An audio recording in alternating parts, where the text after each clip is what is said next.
to turn to the book of Acts, chapter 2. Going to start a series of messages on the miracles of Christ, and do that in both services. Occasionally, there will be a message that is not on that subject. The messages today will be introductory to the miracles of Christ. I'd like to read Acts chapter 2, verse 22. Ye men of Israel, hear these words. Jesus of Nazareth, a man approved of God among you by miracles and wonders and signs, which God did by him in the midst of you, as yourselves also know. Now this is taking place on the day of Pentecost. The Lord's church is assembled. The Holy Spirit had come in a miraculous and astounding way, filling them and giving them special utterance. Word spreads that this is happening, and in verse 6, the multitude came together. And reading on, we know it was a great multitude. And they heard in their own language these men speak. And it says they were confounded. They were astonished. They were mystified. We read in verse 7 that they were amazed. It is, they were stunned and awestruck. And it says they marveled. That is, they stood in awe. From verses 7 and 8, they were trying to figure out what was going on. They heard in their own language.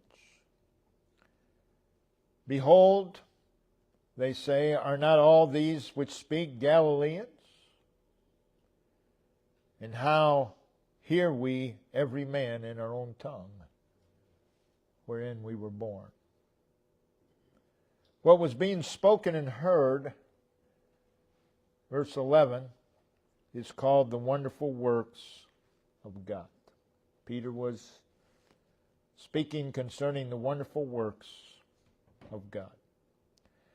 The effect that this had upon those who heard, we see in verse 12 and 13, was one of doubt, perplexity, and they even began to mock. In verse 14, with all of this going on, we read, but Peter, standing up with the 11, lifting up his voice. He's calling their attention. And then he says, ye men of Judea, and all ye that dwell in Jerusalem, be it known unto you, hearken to my words. And then in verses 15 through 20, he explains to them what they had just witnessed. In verse 21, he declares, makes known their need. He says, whosoever shall call upon the name of the Lord shall be saved. And then in verse 22, our text, he again calls for them to direct their attention to hear. He says, ye men of Israel, hear these words. And the very next words out of his mouth are Jesus of Nazareth. Hear these words. Jesus of Nazareth. And then he proceeds to speak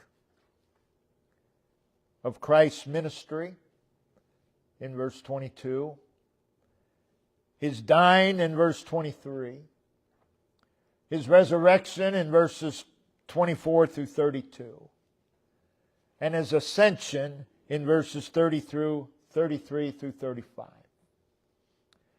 And He concluded, saying in verse 36, "Know assuredly," that is, with absolute certainty, "that God hath made that same Jesus both Lord and Christ." And the result, verse 37, "they were pricked," or pierced and pained in their heart, which caused them to say, "What shall we do? What shall we do?" So I want to take our thought this morning from verse 22. And we want to consider the character of the miracles of Christ. The first thing we want to notice is Jesus was manifested and demonstrated that He was sent of God. Again, we hear Peter saying in verse 22, "Jesus of Nazareth." And that is the subject and the main point and the focus of what Peter spoke that day. He describes Him, first of all, by His name, Jesus. A God-given name, Jesus. The message to Joseph was, again, Matthew 1:21, "Thou shalt call His name Jesus, for He shall save His people from their sins." It is a declarative name, declaring His being, His character, His attributes, His power, His mission. It is a very descriptive name. It describes the condition and needs of those He came for. That is seen in the words, He would save them from their sins. They were in a condition of bondage. They were in a condition of oppression and misery and gloom. It speaks of the fact that they were in a place of darkness and destruction. It is also a statement name. It is a name that states God's promise to save His people. It is a statement of God's provision and sacrifice for sinners. It is a statement of God's remedy for sinners. It is a statement of God's willingness and ability to save sinners. It is a statement of God's sufficiency to save sinners. It is a statement of God's solution. It is a statement of God's cure for the ruin of mankind. It is a statement of God's power, grace, and love.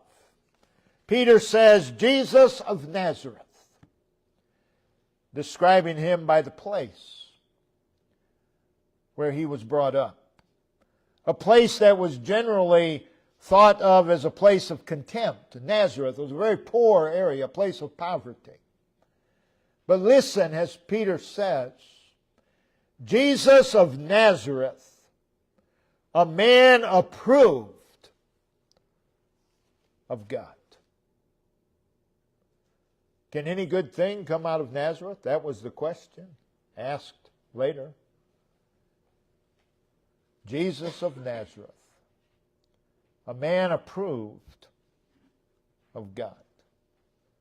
God displayed, God proved, God proclaimed Jesus of Nazareth. The means of doing such, notice, by miracles and wonders and signs, which God did by Him in the midst of you. The words "which God did by Him" explains the phrase that Peter used in verse 11, the wonderful works of God. The wonderful works of God are the things that God did by Him, by Christ. Again, Jesus of Nazareth, a man approved of God. So that raises the question, what did God display concerning Christ? What did God prove and proclaim Jesus to be? The answer, verse 36, both Lord and Christ. Yes, He is Jesus of Nazareth. But He's more than that. He has been manifested to be both Lord and Christ. And we need to see Him as such. He is Lord. He is Christ. He's both Lord and Christ. The word Lord, of course, speaks of His sovereignty. Speaks of His power, His ownership, His authority. The word Christ speaks of the fact that He is the God-chosen one. He is God-anointed. He is the God-anointed, God-sent rescuer, Redeemer, Reconciler, and Savior. It is a title that connects Jesus to the Old Testament. He is Christ. He is the promised sent one. He is the promised one all through the Old Testament. It is Jesus. Jesus of Nazareth, both Lord and Christ. He was sent of God. He came with the righteousness, with the cleansing, with the forgiveness, with the pardon, with the reconciliation, the peace, and the acceptance that every sinner needs. He came. And He was manifested to be both Lord and Christ. And the means of such was by miracles, wonders, and signs. Each of those, miracles, wonders, and signs, represent a particular feature or dimension of the earthly ministry or doings of Christ. The first word there is miracles. They accentuate the cause of His works. A miracle is something that's obvious, it's manifest, it's an obvious and manifest event that goes beyond the laws of nature. When I say the laws of nature, we must remember God established laws of nature. And these miracles go beyond that. That is, you can't explain them by the laws of God's nature or the laws of nature. It's something that cannot be produced by the laws of nature. Again, an event that cannot be explained by the laws of nature, by natural laws. It's an intervention of divine power. That's a miracle. That's a miracle. God, the laws of nature, the laws that God has established, tell us that it is not going to snow when it's 104 degrees outside. That's a law of nature. Could God make it snow at 104 degrees? He most certainly could. That would be a miracle. That would be a miracle. It's something beyond the laws of nature. So miracles are manifestations of God's power. They are manifestations of what God can do. They still occur. God's people seem to have forgotten that. Miracles weren't just for Bible days. God still works miracles. And Jesus did again and again that which was a manifestation of God's power. The next word is wonders. It's a word that accentuates the extraordinary results of the miracles. It's the awe, the marvel, the amazement that is generated by the miracles. The word wonders is indicative of the fact that His words, His miracles are magnificent. They're incredible. They're breathtaking. Jesus did that all through His earthly ministry, which resulted in great awe and amazement. And He still does. He still does. The third word there is signs. And that accentuates the intention of His works. You see, Jesus did not miraculously provide needs just for the purpose of provision. And He did not deliver merely for the purpose of deliverance. And He did not heal and restore merely for the purpose of taking away sickness and infirmity. But the miraculous works of Christ, just as signs point and direct to something particular, so it is with the miracles. They pointed to, they demonstrated, they set forth Jesus as both Lord and Christ. That was the sign pointing, this man is Lord. This man is Christ. Miracles, wonders, and signs. The word signs reveal that the earthly works of Christ were acts of purpose, acts of wisdom. Jesus did that which revealed His purpose, His person. These miracles, wonders, and signs, they're supernatural. The very word miracle means it's supernatural. It goes beyond that which is natural. And it's explained which God did by Him. God did it by and through Christ. They were visible. The miracles were visible. The miracles were known.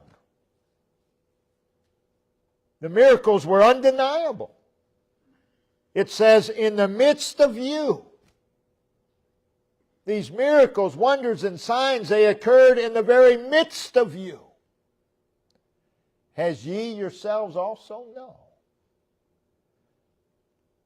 Again, it was by these that Christ was demonstrated and set forth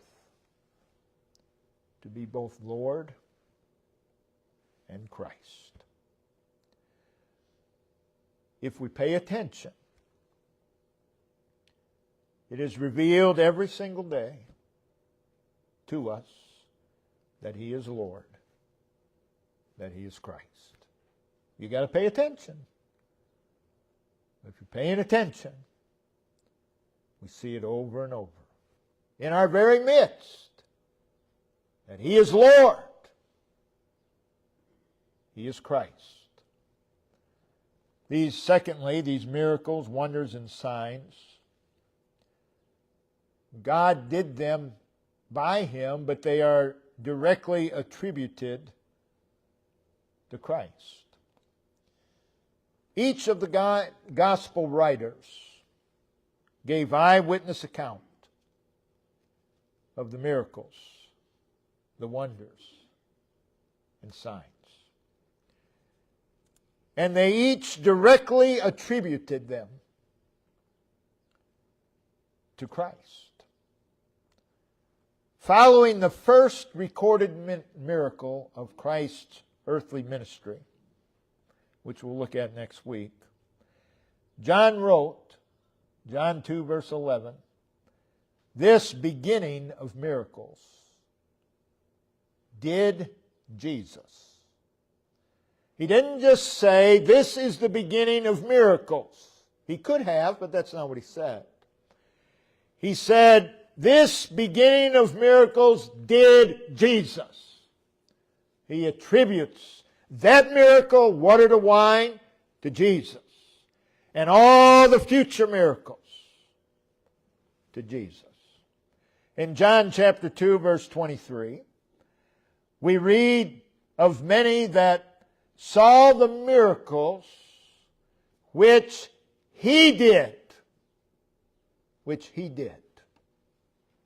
Nicodemus. John 3 verse 2, speaking of Christ, made reference to the miracles that thou doest.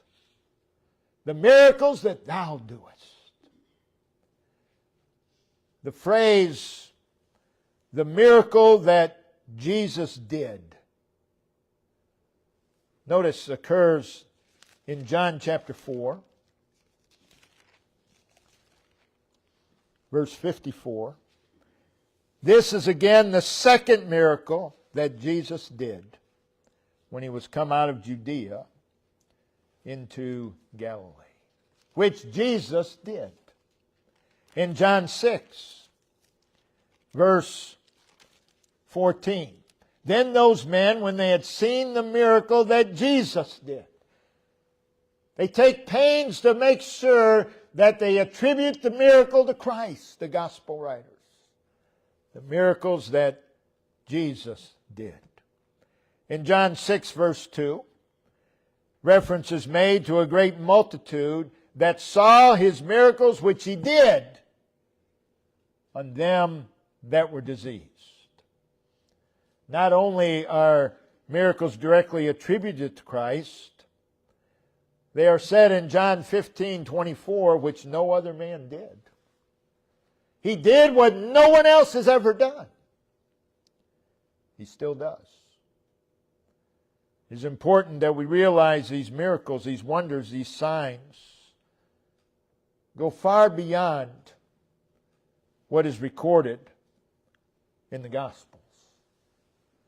We read in John 20, verse 30, and many other signs truly did Jesus. There it is again. Attributing it to Him. In the presence of His disciples, which are not written in this book. There are many other miracles, John says, that are not written in this book, His gospel. John 21:25. And there are also many other things which Jesus did. That which if they should be written every one, I suppose that even the world itself could not contain the books that should be written.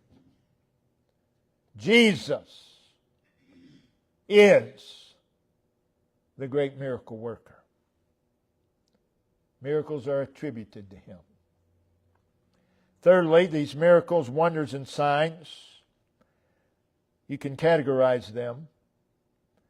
Miraculous works of Christ during His earthly ministry can basically be divided into four categories.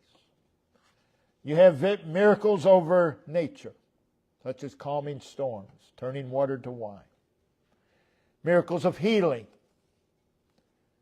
There are miracles over demonic forces.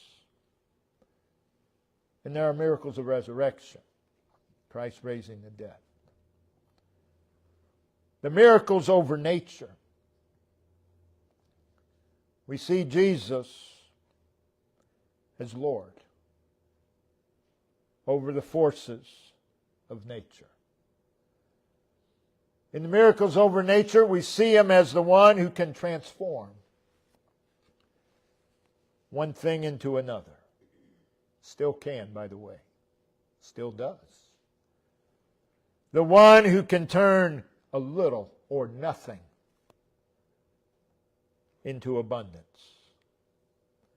In these miracles, we see Him as the Lord of providence. We see Him as the one who is beyond all human calculation.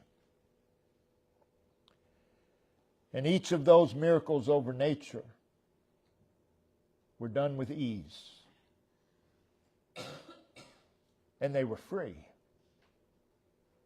And they were all for God's glory. Still so today. Whatever He does with ease. His miracles are free. And they're not just for you and I, they're for His glory. Take the miracles of healing, which is the majority of His recorded miracles. We see that Jesus is above and beyond. That He's more than dire and desperate circumstances. The miracles of healing picture the salvation of sinners. Every one of them. Also picture the spiritual healing of the saved, the conditions we can get in. It shows us the varied needs of mankind. But above all, it shows us the ability, the sufficiency of Christ to meet and to exceed the varied and desperate needs of man. And again, these were done with ease. They were free, and they were for God's glory. There's still miracles of healing today. The Lord isn't given the credit that He's due. We attribute, that's why we made a point of miracles were attributed to Christ. We need to attribute them to Him. Well, we must have read the x-rays wrong. Okay. Or the Lord did the miraculous. I choose to believe that. I don't doubt you're capable of reading the x-rays wrong. I don't doubt that at all. But I think it's more than that. Miracles over demonic forces. We see Jesus entering the domain of demons and rescuing individuals from the enslavement, from the misery, despair, and the agony of the powers of hell, revealing that He is Lord over the forces of hell. He is Lord over hell itself. And again, each of these were done with ease. They were free, and they were for God's glory. Jesus didn't say, you owe me such and such for what I just did. They're free. The miracles of resurrection. We see Jesus entering the realm of death and conquering it and bringing life. We see Him as Lord over death, as the one who is beyond the impossible. Could Jesus raise the dead today? Yes, He could. And again, each one of these are done with ease. They're free. And they're for God's glory. Again, people will say, yes, I know that the Lord can work miracles, but I'm not worthy. There isn't a single person in the Gospels that was worthy of a single miracle of Christ. Not one. You do not merit His miracles. They're for His glory. They're by His grace. So regardless of the category of the miracle, they are all actual and significant events. They no doubt are of great variety. And they occur in everyday life, meeting definite and specific needs. They are acts of His love. They are acts of His grace, His mercy, His compassion, His goodness, His kindness. And they all reveal that He is both Lord and Christ. He is Lord, and He is the sent one.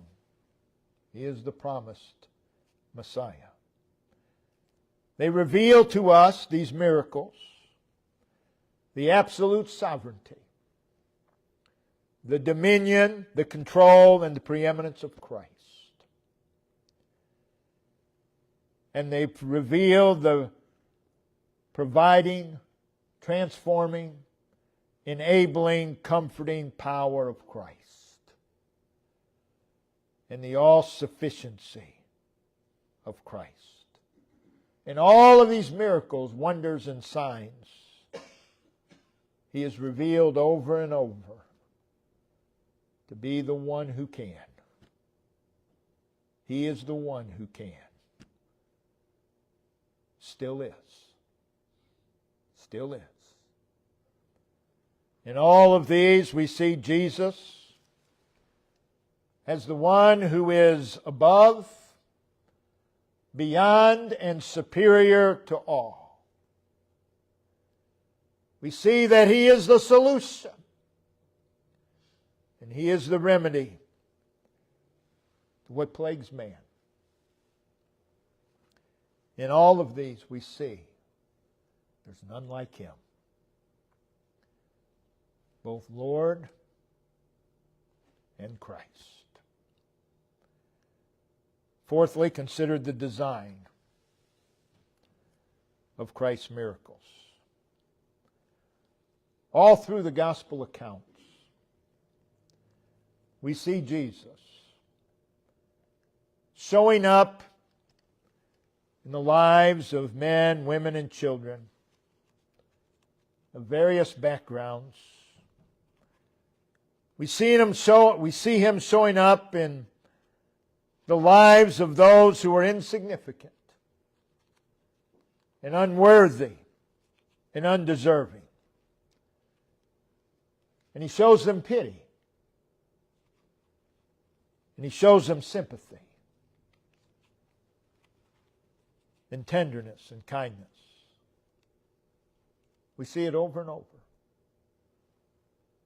All through the Gospels, we see Jesus showing up in dire places. Dire circumstances. Places and circumstances of great danger. And places and circumstances of impossibilities. Places of great wretchedness. Places of great need. Places of dreadful and debilitating sickness and disease. He shows up in places of contamination and corruption. He shows up in places of brokenness and waste. Places where there's devastating loss. Places of utter ruin. Places of distress and sorrow and anguish of soul. All through the Gospels we see Jesus showing up in these places. And He brings about deliverance and transformation. And He brings satisfaction and fulfillment and peace and assurance and strength and courage, enthusiasm and joy unspeakable. Over and over. We see Him showing up in places giving people new purpose in life. Giving them an entirely different attitude and outlook toward life. Thus showing us that He is the all-encompassing one. The one who can. The one who can. Regardless of the category of the miracle, they are all acts of His love, His grace and mercy, revealing who He is. They portray many things. The miracles of Christ portray the various needs of man. They portray the salvation that is in Christ, the sufficiency of Christ. They authenticate the mission of Christ. Notice in John chapter 5. John 5. Verse 36. But I have greater witness than that of John. For the works which the Father hath given me to finish, the same works that I do, bear witness of me that the Father hath sent me. His works bear witness. Notice in John 10, verse 25. Jesus answered them, I told you, and you believe not. The works that I do in my Father's name, they bear witness of me. They bear witness of me. So His miracles authenticate the mission of Christ. They also promote and strengthen faith. In John 10, verse 37 and 38. If I do not the works of my Father, believe me not. But if I do, though you believe not me, believe the works, that you may know and believe that the Father is in me, and I in Him. John 14, verse 11. Believe me that I am in the Father, and the Father in me, or else believe me for the very work's sake. The miracles, the wonders and the signs point to the fact that He is both Lord and Christ. And all through the Gospels we see Jesus interacting with people, demonstrating, declaring who He is, making pronouncement about His identity. Still does the same things today. He demonstrates, He declares who He is over and over. He declares that He can. He can. It's not about what we can't do, it's about what He can do. The four Gospels give us a glimpse, just a glimpse, of His life upon earth. And that very one who brought so much joy and peace and satisfaction, comfort, and purpose to so many lives still is what He was. And will continue to be what He was and is. Both Lord and Christ. All through the gospel accounts, we see that no case was too hopeless to Him. And He is just as willing to meet the needs of His people today as He was when He walked this earth. All through the Gospels we see Jesus coming amongst the weary and the frustrated and the discouraged and the confused. Coming amongst the restless and the hopeless and the joyless. Coming amongst that which was broken and shattered. And He brings transformation and refreshment. Still can. Still does. The one who walked on the storm-tossed waters with majesty and control. He still is in absolute control. Whatever storms come into your lives, He's still able to walk on your storm and to calm it, to bring you out of it. The one who fed over 5,000, He still can. He still can take little or nothing and do the absolute amazing, showing that He is both Lord and Christ. The one who calmed the storm still is and will continue to be the master of the wind. The one who set free the demon-possessed still is the great emancipator. The one who healed the blind and the deaf and the crippled and diseased still is the great restorer. Still is the great enabler. The one who raised the dead still is the conqueror over death. Still is the giver of life. The one who brought so much joy, so much peace, so much satisfaction. Still does. Now here we are, 2,000 years removed from when Christ walked the earth, and He still is. He still is the solution. Still is the answer and the remedy to the needs of man. Still is both Lord and Christ. How many times we have seen and we have experienced miraculous wonders of Jesus Christ. Let us not dare to give credit to anything else. And how many times it has been manifested to us.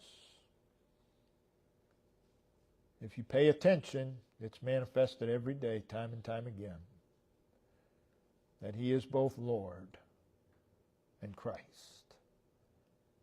And such ought to make us a people of faith, of conviction,